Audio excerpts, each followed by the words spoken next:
20 जुलाई 1969 यह दिन पूरे मानव इतिहास के सबसे महत्वपूर्ण दिनों में से एक था, क्योंकि इस दिन पहली बार किसी इंसान ने पृथ्वी से परे किसी दूसरे सोलर बॉडी यानी चांद पर अपना पहला कदम रखा था।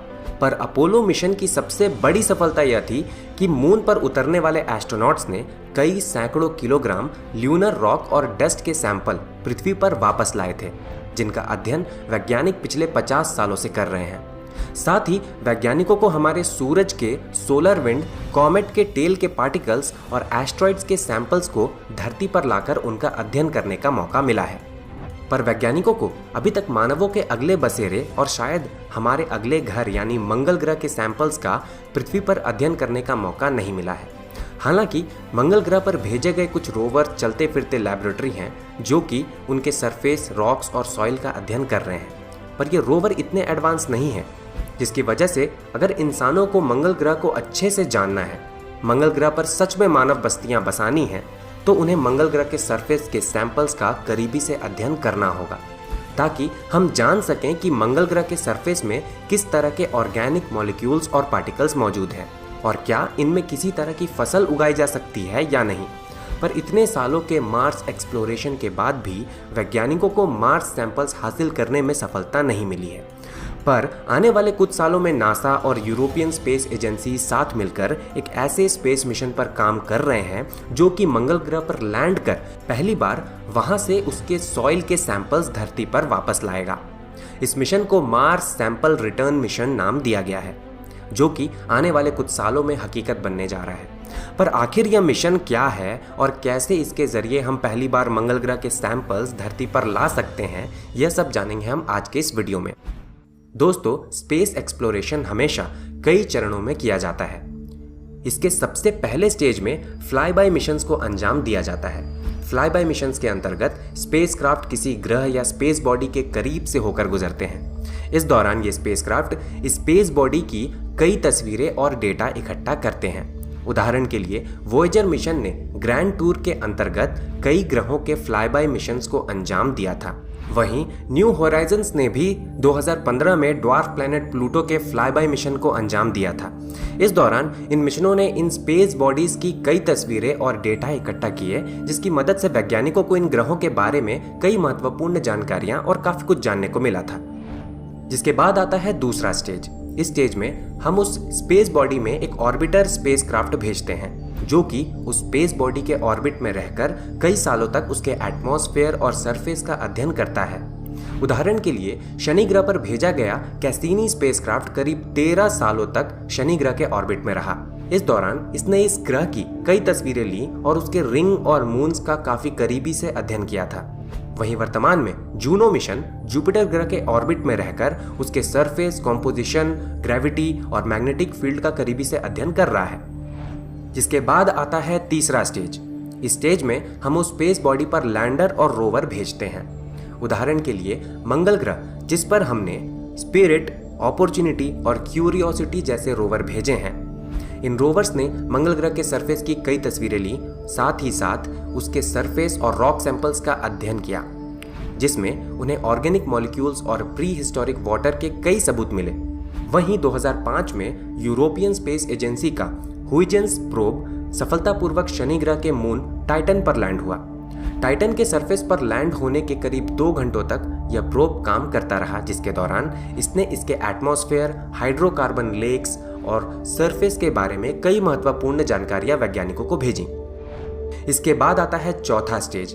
इस स्टेज में सैंपल रिटर्न मिशंस को अंजाम दिया जाता है। अभी तक के स्पेस एक्सप्लोरेशन के इतिहास में केवल कुछ सैंपल रिटर्न मिशंस को ही अंजाम दिया गया है। अगर हम नासा के अपोलो मिशन को छोड़ दें तो किसी दूसरे सोलर बॉडी के सैंपल को धरती पर लाने वाला पहला मिशन सोवियत यूनियन का ल्यूना मिशन था।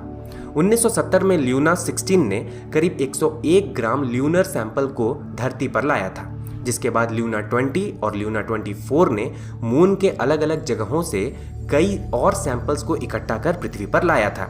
हालांकि इनके ल्यूनर सैंपल की क्वांटिटी अपोलो मिशन के 100 किलोग्राम के सैंपल के सामने काफ़ी कम थी, पर ये सभी सैंपल्स मून के अलग अलग जगहों से इकट्ठा किए गए थे, जिन सभी का अध्ययन कर हम मून के ओवरऑल सरफेस का काफ़ी अच्छे तरीके से अनुमान लगा सकते हैं। इसके बाद अगला सैंपल रिटर्न मिशन नासा का जेनेसिस मिशन था। इसे 2001 में हमारे सूरज के सोलर विंड को इकट्ठा करने के लिए लॉन्च किया गया था, जो कि 2004 में सोलर पार्टिकल्स के सैंपल्स के साथ हमारे धरती पर लैंड हुआ।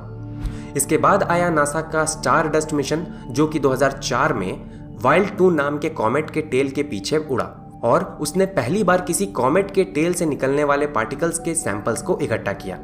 इसका सैंपल से भरा हुआ कैप्सूल करीब 2 सालों बाद सफलतापूर्वक धरती पर लैंड हुआ।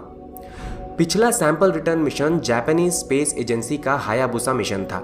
यह मिशन 2005 में इटोकावा नाम के एस्ट्रॉइड पर लैंड हुआ, जिस दौरान इसने इसके सरफेस के सैंपल्स को इकट्ठा किया और लंबी यात्रा करने के बाद 2010 में इसके सैंपल से भरा हुआ विशेष कैप्सूल धरती पर लैंड हुआ। अगर वर्तमान समय की बात करें तो अभी जापानीज स्पेस एजेंसी का ही हायाबुसा 2 मिशन रुयुगु नाम के एस्ट्रॉइड के सैंपल्स को इकट्ठा कर अपने धरती के सफर के लिए रवाना हो गया है और उम्मीद है कि यह 2020 अंत तक हमारे धरती पर लैंड हो सकता है। हम मंगल ग्रह पर रोवर और लैंडर भेजकर 3 स्टेज मिशंस को अंजाम दे चुके हैं और हम मंगल ग्रह पर चौथे स्टेज यानी कि सैंपल रिटर्न मिशंस को अंजाम देने पर विचार कर रहे हैं। 2001 में सबसे पहले मंगल ग्रह पर एक विशेष सैंपल रिटर्न मिशन भेजने पर विचार किया गया था, जो 2007 में धरती से रवाना होता और 2010 में मंगल ग्रह के सैंपल्स के साथ धरती पर वापस आता। पर यह मिशन कभी भी रियलिटी नहीं बन पाया और उसे ड्रॉप कर दिया गया। पर 2009 में नासा और यूरोपियन स्पेस एजेंसी के एक जॉइंट मिशन के अंतर्गत फिर से मार्स सैंपल रिटर्न मिशन पर काम करना शुरू किया गया। अमेरिकी स्पेस एजेंसी नासा और यूरोपियन स्पेस एजेंसी ESO साथ मिलकर ऐसे रोवर्स और लैंडर और ऑर्बिटर का निर्माण कर रहे हैं जो कि पहली बार मार्स सैंपल्स को कलेक्ट कर धरती पर लाएंगे। एक बेहद ही विशेष और महत्वाकांक्षी मार्स सैंपल रिटर्न मिशन को मुख्य रूप से 4 अलग अलग चरणों में अंजाम दिया जाएगा। इसके सबसे पहले चरण में नासा का मार्स 2020 रोवर, जो कि काफी हद तक क्यूरियोसिटी रोवर की तरह ही होगा, वह सबसे पहले मंगल ग्रह पर कुछ विशेष साइट से उसके सरफेस में मौजूद सॉइल और रॉक के सैंपल्स को कलेक्ट करेगा, जो कि इसे कई अलग अलग और विशेष कैप्सूल में स्टोर करेगा और उसे मंगल ग्रह के सरफेस पर रख देगा। जिसके बाद इसके दूसरे चरण में ESA का एक्सोमार्स रोवर मिशन, जो कि एक लाइट वेट व्हीकल होगा, वह कई महीनों तक मंगल ग्रह के सरफेस पर मार्स 2020 रोवर द्वारा कलेक्ट किए गए सैंपल कैप्सूल्स को इकट्ठा करेगा, जिसके बाद वह सबसे ज़्यादा साइंटिफिकली इंटरेस्टिंग सैंपल कैप्सूल को चुनेगा। जिसके बाद इसके तीसरे चरण में एक्सोमार्स रोवर इन सैंपल कैप्सूल्स को मार्स सैंपल रिट्रीवल लैंडर तक ले जाएगा। यह यूरोपियन स्पेस एजेंसी का एक लैंडर होगा जिसमें एक विशेष सॉलिड रॉकेट मोटर मौजूद होगा।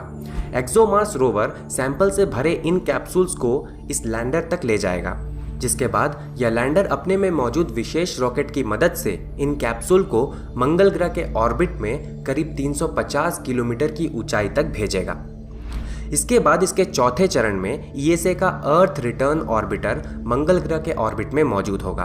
यह ऑर्बिटर इस सैंपल कैप्सूल को कलेक्ट करेगा और अपने विशेष सोलर इलेक्ट्रिक आयन इंजन की मदद से धरती तक का एक बेहद ही लंबा सफर तय करेगा।